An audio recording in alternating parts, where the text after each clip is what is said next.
spiritual things that we all have to keep close to us regardless of the time and place. And I was just saying over there, once you get the choir going before you don't really have to say a whole lot. Because at that point, the mood has been set and the message has been given. But I do want to say to each and every one of you that are here, thank you. It is a privilege to be here, to be invited to this historic place, worship, historic place of action, truly faith in action over the years. And to the pastor of this historic church, Mayor Perkins, thank you for your leadership. You must truly be a child of God, because to be a pastor and a politician and to be a mayor coming around at that is truly a calling. Being a mayor is hard. You know, it's like being a captain in any leadership position. You get the glory, but people don't see the sacrifice that you have to make. And when Reverend Perkins was sharing some of his mayoral accomplishments, those are very notable. Not just for Selma, they'd be notable for Montgomery, Birmingham, Huntsville, Mobile. We'd all like to be able to claim that. So that in itself deserves another round of applause. And I want you to know, he looks out for all of us. He was the first before there was a first in Montgomery. And he looks out and he offers advice and counsel, and that's important. And it's important that we uplift his leadership, because when I'm talking to groups that come to Montgomery before they come to Selma, I tell them, you know, Selma doesn't need your prayers. They got praying folks. They didn't always have praying folks. They didn't pray through tougher times than what anything we're going to see right now. Selma needs your partnership. Yes. And so when you come, don't come back and say how you feel sorry about what you don't see or what you didn't expect. Think about how you can change it. And that's always my charge, man. My charge is when you think about this historic area in the Black Belt that changed so much. Selma to Montgomery, Tuskegee, Perry County, so many Lowndes counties, so many places that punch way above their weight in the annals of American history. Not Black history, American history. It's important that we recognize that. So just know you have a champion in Montgomery, you have a partner in Montgomery in City Hall, always willing to help and assist in a regional cooperation, but also in the spiritual connection. My mother's side of the family is from Perry County, so we would love to come to Selma when we were in High Burton. You're on Highway 5, you love to get on down here to Selma just to get some food, something to get off that farm and get out of the country. And then when we come from Montgomery, we just had to make it Selma because we knew, okay, we could get something here that carries on to Marion, Alabama. So Selma is very, very close to my heart, and always will be, for the people and for the spirit. So to the members of the clergy, to the program participants, all the elected officials, all of you are doing the work of the people against the odds, but you're beating odds, as Selma has done. To the organizers, my fraternity brothers, Omega Chi chapter, thank you for your leadership. Thank you for your service. Thank you for your commitment. Thank you for allowing me to kick off Jubilee weekend with you. On Friday nights, a lot of things you could be doing. There's a lot of places you could be. But I'm proud to be able to address you just for a little bit. But I wanted to do that because there are some important things that have been happening. And one of the things that I want us to keep in mind is just a level of excellence and the commitment to excellence. One of the founders of this great fraternity, Bishop Edgar A. Love, once said, there's a place for mediocre men, but not in Omega. That's right. And of course, he was right. When one thinks about our great fraternity, one should think of excellence, because that's what we should aspire to be at all times. And I say this because it was because of that excellence that led so many Omega men to lead efforts in the post-civil rights era. Men like Reverend Jesse Jackson, Vernon Jordan, Benjamin Hooks, Jim Clyde, and my father Joe Reed, just to name a few. However, I could not be here without providing some context and history to all of this. See, we're standing here right now in 2024, some 60 years after the 1964 Civil Rights Act. Now, next year we'll be talking about the Voting Rights Act, but let's talk about the Civil Rights Act first, very briefly. This legislation was initiated really led by Reverend King and many others in the movement. They pressed President John F. Kennedy. And when President Kennedy was assassinated, then Johnson had to make a decision whether or not he was going to go forward with it or not. Under Kennedy's previous Congress, they filibustered. Some didn't think Kennedy pushed hard enough. Johnson had to make a decision whether or not he was going to move forward. And Johnson had been a powerful, powerful senator for Texas. So he knew segregation, and he knew the Dixiecrats, he knew the language, and he understood all of those things and everything that came with it. But he also knew there was a moment that really needed him to rise above politics. He needed him to really rise above the moment. Because the 1964 Civil Rights Act, for those of you who are not familiar, prohibits discrimination on the basis of race, color, religion, sex, and national origin. They call that DEI right now. But the provisions of the Civil Rights Act forbade discrimination on the basis of sex as well as race in hiring and promoting and firing. This act is widely considered one of the greatest achievements of the Civil Rights Movement, 1964. So now we come to 2024, and we have an attack on DEI. Many people don't even know what it means. It's the new CRT. You said CRT before, we thought it was a hamburger you get at McDonald's. But they blended the other side, critical race theory, as something that, well, we shouldn't be talking about the history. Many of the things that have been pointed out here, many of the things that we reflect and remember and commemorate each and every year. DEI is this year's CRT. So we have to understand that the opposition is always working. The opposition is always pushing back on the progress that has been made. Some will look at the firing of the first black president at Harvard University. She was asked whether or not she was a affirmative action hire, as if the gentleman who was asking the question had never benefited himself or his race or his gender. No, he had just got everything based on merit. But then they filed court cases around affirmative action and undergrad admission, because we know only black and brown and young women and others get into these schools because they need help. No one else needs any help. And then they go after corporations and say, well, you woke. They don't know what woke means. They don't know the origin of it. And they don't understand the premise of it. All right. And the corporations have the unmitigated gall to back up because of a threat of a boycott. Well, I come from a city that knows a little bit about boycotts in Montgomery. And as I've said to many corporate leaders, if you were the ones leading, then where would we be? Because your lack of courage, your lack of commitment to buckle under just a little bit of pressure as people start to see some of the gains, some of the progress. And these are things we have to understand, 1964 to 2024. You see, the 1964 Civil Rights Act applied to public schools, government agencies, employers, private institutions, anybody that received federal funds and more. So again, when you hear people talking about big government and government waste, you gotta understand the term, gotta understand the pathology behind that. Yes, sir. These things aren't just thrown out there now. They're folks who tested. They know what words ring with certain people. Understand that. And so these are the things that the other side is cutting out.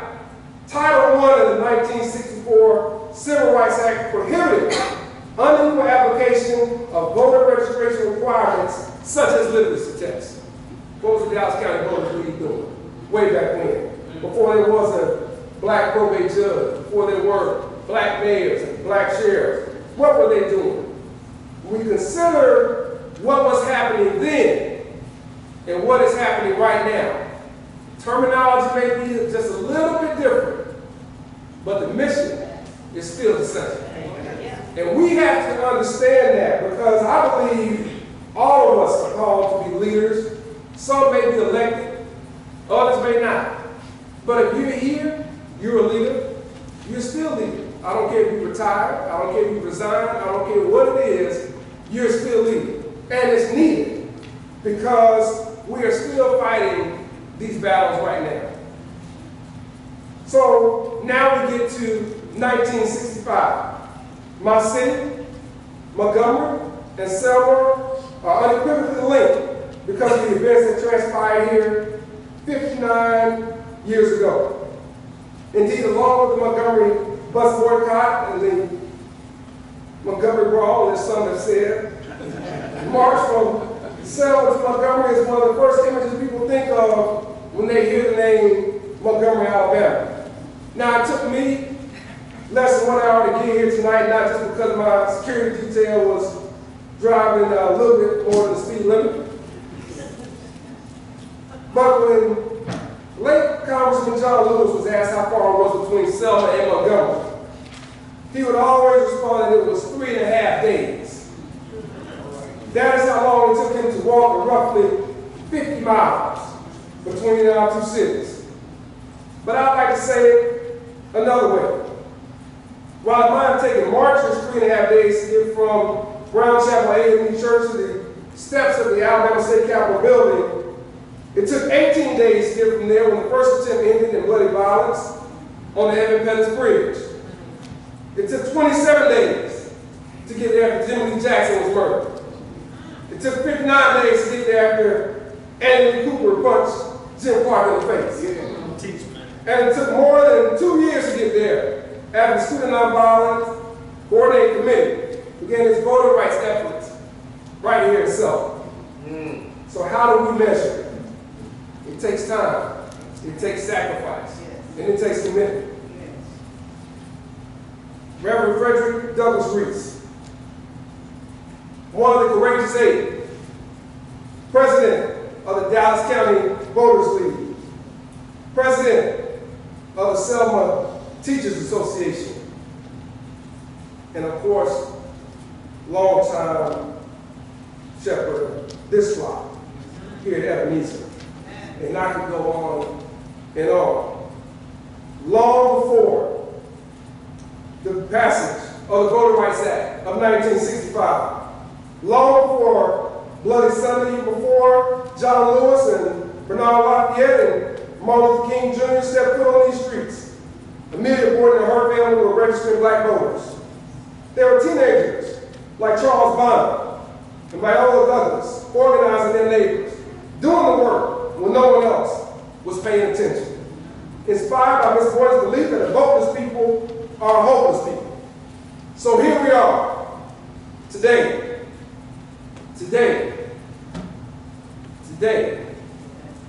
and we're talking about another chapter of a Trump presidency. Now, I want us to consider this where we are right now. And the question that I'm asked in many circles is, why is President Trump so popular among black men? Is it his gangster persona? Is it his connection to sports and entertainment? It's the very negative, most simple stereotype of what might attract some to a liar, amen, a cheater, and a fraud is somebody like President Trump. All right. And so when I am asked that question, I said, well, I don't know what black men y'all talking to.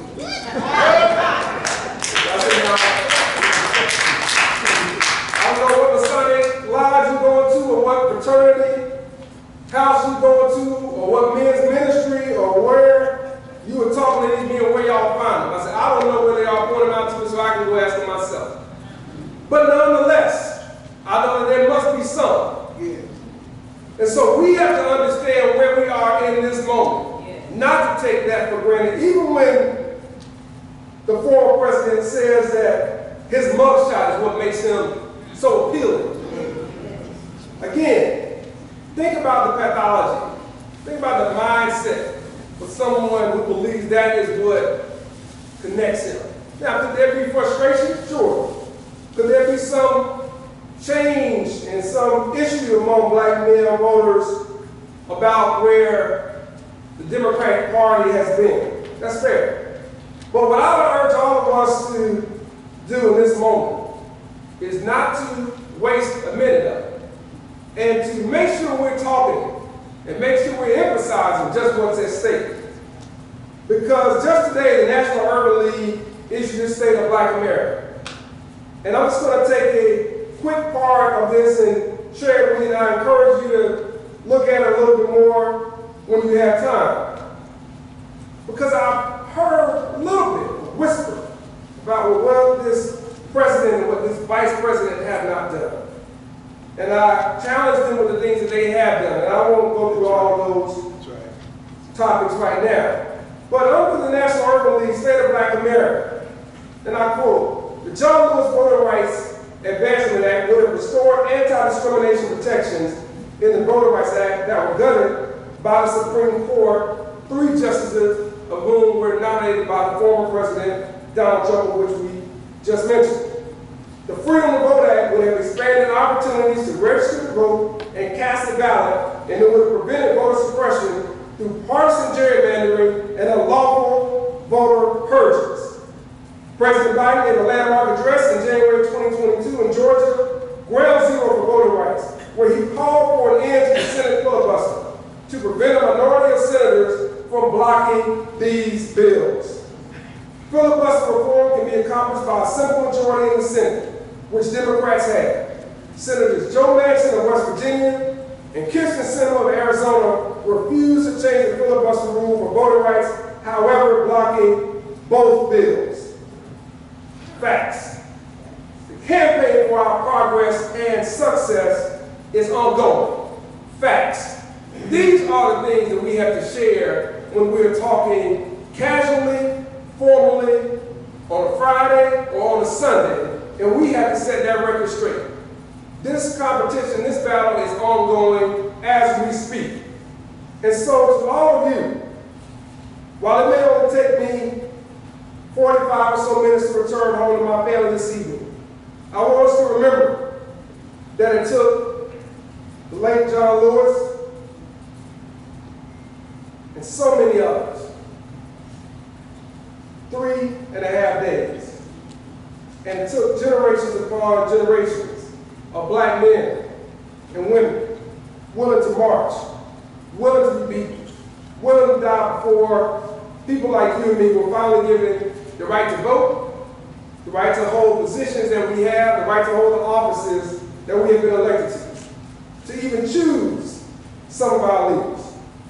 And even now, some in Alabama and elsewhere trying to keep us from doing just that. Senate Bill number 1, this legislative session, would make assisting voters around absentees and others a crime in many cases. Senate Bill number 1. Now, out of all the bills you have to lead, you lead with that's your most important priority in the Alabama State Senate in 2024.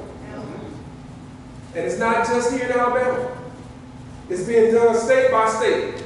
Don't be distracted by what's happening in D.C. That's smoke and mirrors. That's worse than turning on Instagram. That's worse than turning on TikTok and combining them all at the same time and trying to watch 2 with both devices. You'll get a whole lot of mess. Yes. The real action is taking place in these state houses, state by state. That's right. They're taking place from Mississippi to Missouri, from Arkansas to Alabama, from Ohio to Oklahoma. Understand that's what we're dealing with right now. Lawmakers in 32 states across the U.S. have introduced or pre-filed at least 150 bills aimed at making it hard to vote, according to new analysis from the Brennan Center for Justice at New York University's Law School.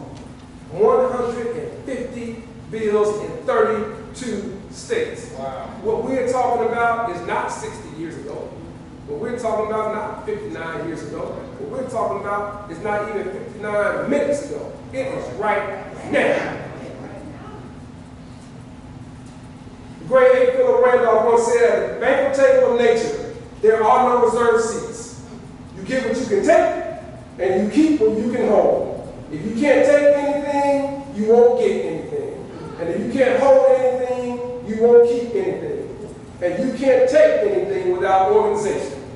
And so for all of us who are here, it's important for us to continue to organize and mobilize.